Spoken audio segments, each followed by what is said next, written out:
Hi, everyone. I am Rehan Rashidi with the Iowa Environmental Council, and I want to welcome you all to the Environmental Justice Panel for IEC's very first Wild and Scenic Film Festival. I'm honored to be moderating our conversation today with our esteemed lineup of speakers who do great work in the environmental field here in Iowa. Before we begin our discussion, I do want to share a little bit about each of our panelists. First off, we have Dian Nostikasari, who serves as an assistant professor of environmental science and sustainability at Drake University. Her research focuses on spatial disparities with an emphasis on issues such as transportation equity, health, environmental justice, and community development.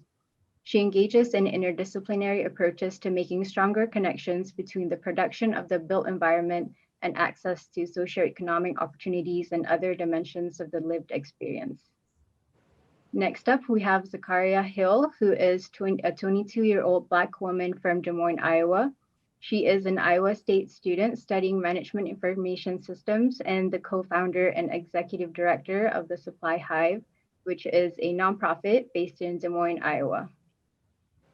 Next, we have Jake Roby, who is an organizer with Iowa CCI, a statewide grassroots organization that has a long history fighting for racial, economic, and environmental justice.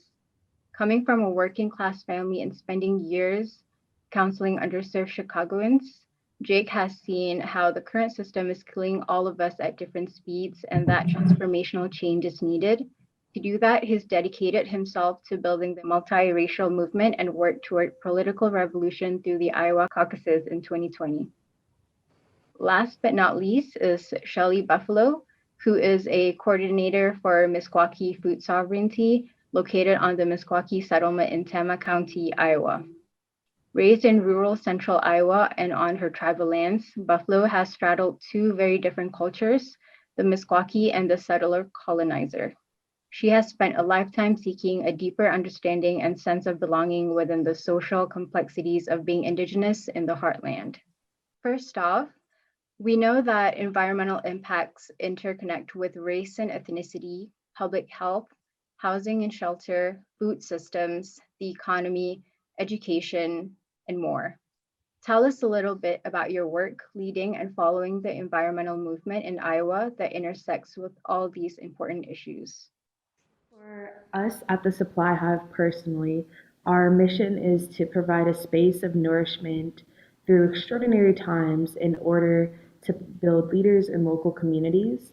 Nourishment is a broad word, and with that, we have an emphasis on sustainability, which also comes in many ways. One big part of us is our community garden located on 13th and College Ave, which is connected to Edna Griffin Park. And with that, we have started producing fresh produce in order to give that to surrounding neighborhoods and the community in that area where they're facing a food desert and just unequal opportunities as other neighborhoods in the Des Moines area.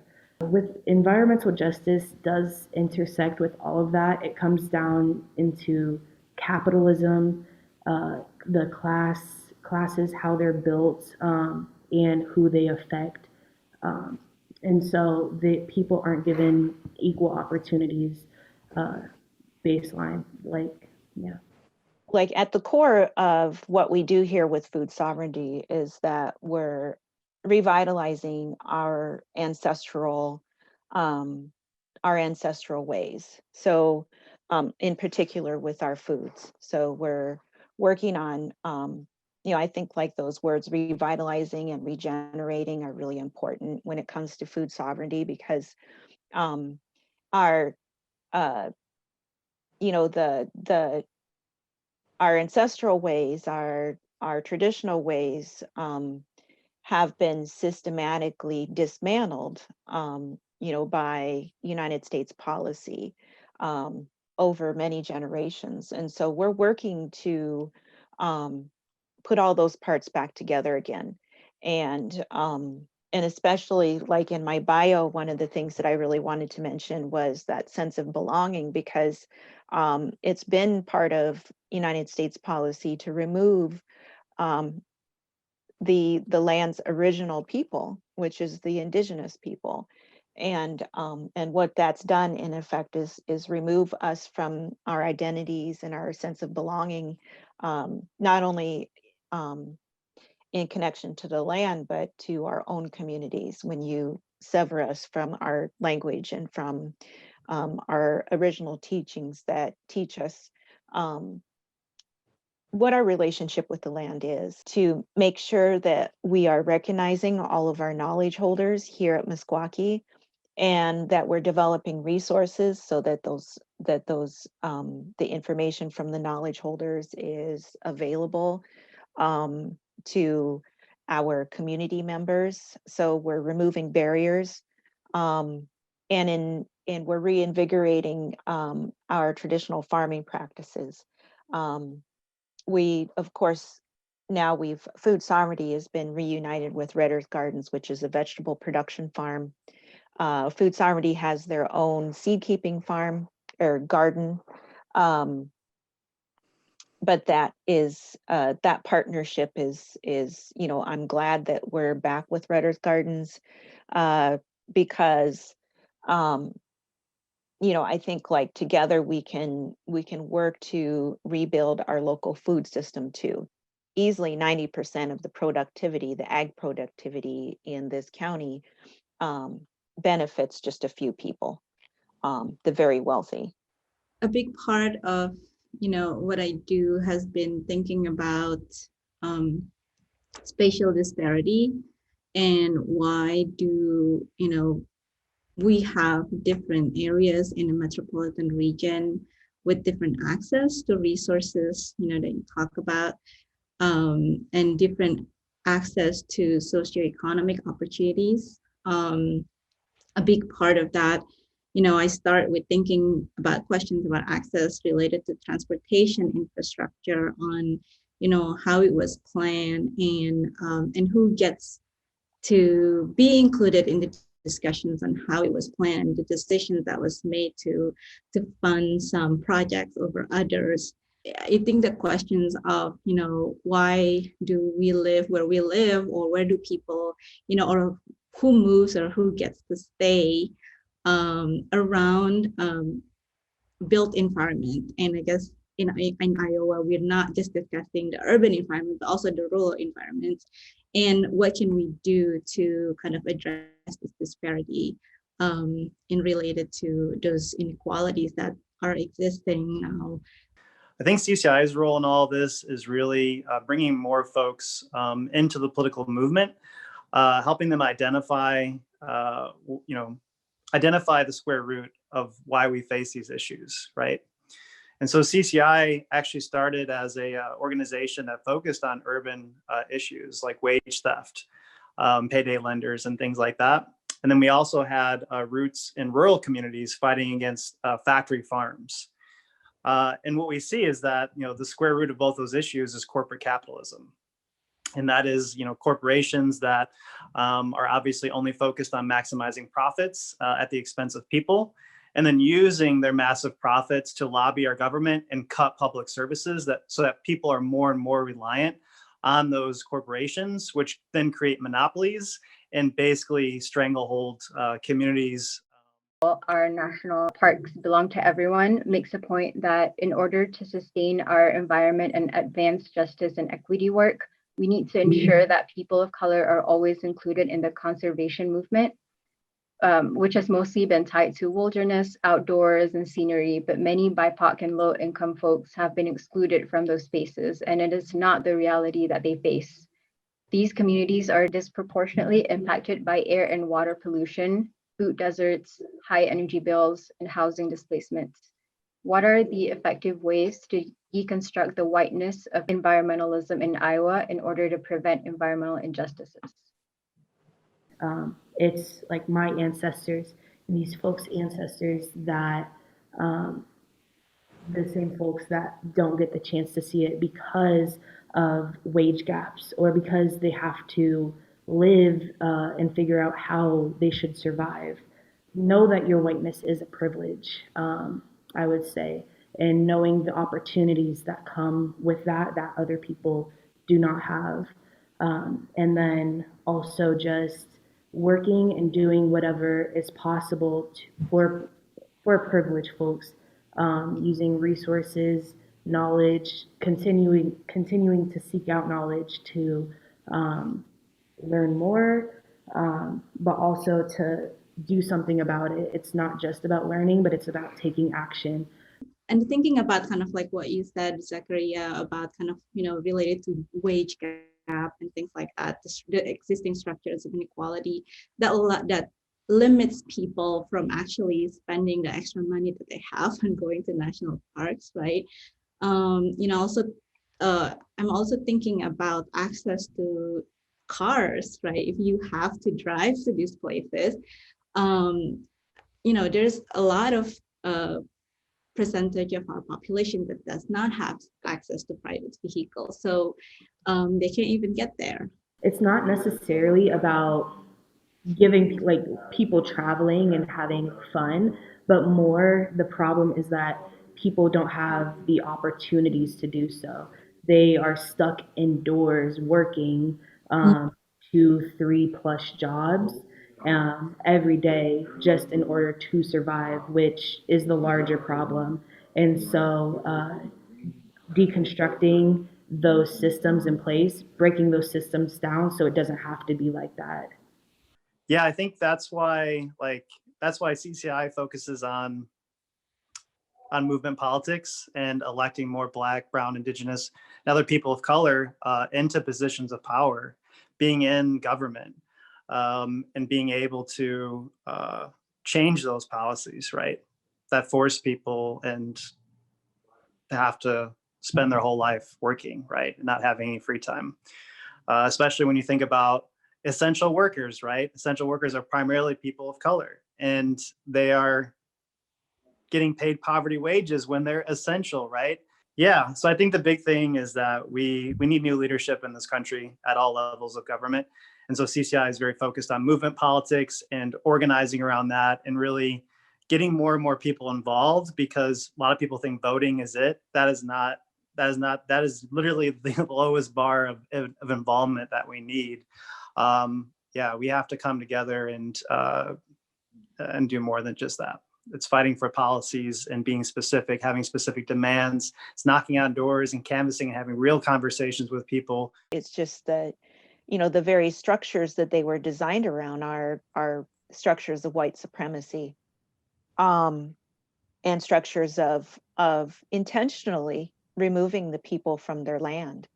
I think it's really important that we just name it and call it by that name. And that is something, along with our solidarity, that's something that gives us our power back and our say and our belonging on this land. The danger is in the people, it's the humans. It's the danger in the humans that are used to having that privilege of dominating those parklands that are set aside for them, taking away. The people of color removed, the indigenous people intentionally removed from those lands, having it preserved and protected. This is exactly like the European aristocracy model. When we're looking to overcome that whiteness, I mean, to a certain extent, just people need to get out of the way. And people also need to intentionally, mindfully create space for people of color. Because let me tell you, growing up indigenous in the United States, which was founded upon racism, I've never experienced safety. So how are you going to do that for people of color? Indigenous people in Iowa and all over the country have been displaced from their homes and denied rights to practice their religion and culture. Yet they are the ones who founded and cultivated the lands through an ecocentric point of view. What can we learn from Indigenous peoples and other people of color's relationship with the land that can help guide environmental protection efforts? We have to work to get over this idea that nature is separate from us human beings, and we need to understand that this earth is a woman. This earth is a mother. This earth is a grandmother. This earth is much, much older than us. And we as human beings have only come here recently. And the interdependence of all of life on Earth and all the other beings that we see as inanimate objects, that it's all interconnected and interdependent. The fact that we call, water and minerals and different things like this resources, because this is part of a woman's body. And the fact that this land, this country is so misogynistic, and how it commodifies women, and seeks to control their bodies. That's all connected, so on every level, social, political level, the feminine now needs to be heard. And we need,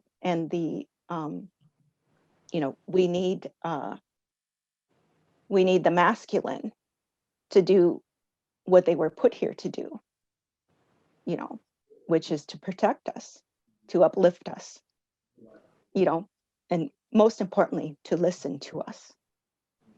And from someone who's, my background is urban planning and public policy, nature is also in the city, right? It is when you go outside to the porch and that's nature. Even inside, there are natures that we may not see, right? So like this idea of nature as not something that we go visit, but also that's something that we are embedded in. So that reminds me to kind of this book by Rachel Carson and Silent Springs, where she talks about how people were originally attracted to this beautiful area, and because of the birds and the flowers and the meadows, but then they moved there. And then a couple of years later, they question where has all the birds gone, right? Without really questioning, the lifestyle or, how they have affected, that nature around them. Okay, so we will move on to our last question for our panelists. What do each of you recommend groups like Iowa Environmental Council and our supporters, members, or individuals do to advance environmental justice work here in Iowa? Knowing how everything intersects and connects, and also just working on policies where it matters so we can start breaking down these systems of oppression that rely in the environmental sector. Building connections in addition to make spaces and kind of like, thinking about what we do with our resources and times, and, just building connections between different organizations, different communities. Again, bridging that gap between urban and rural communities, I think is important for Iowans. I really feel like, building connection is something that, that is the building blocks of kind of further action, knowing what other people are working on and supporting each other. Yeah, I think a couple of big things is to slow down, to listen, to be aware of the space you take up, and and that we have nothing to lose, really. Like, if we continue on the way that we are going, we don't have a future on this planet. So think about what you're willing to sacrifice for that.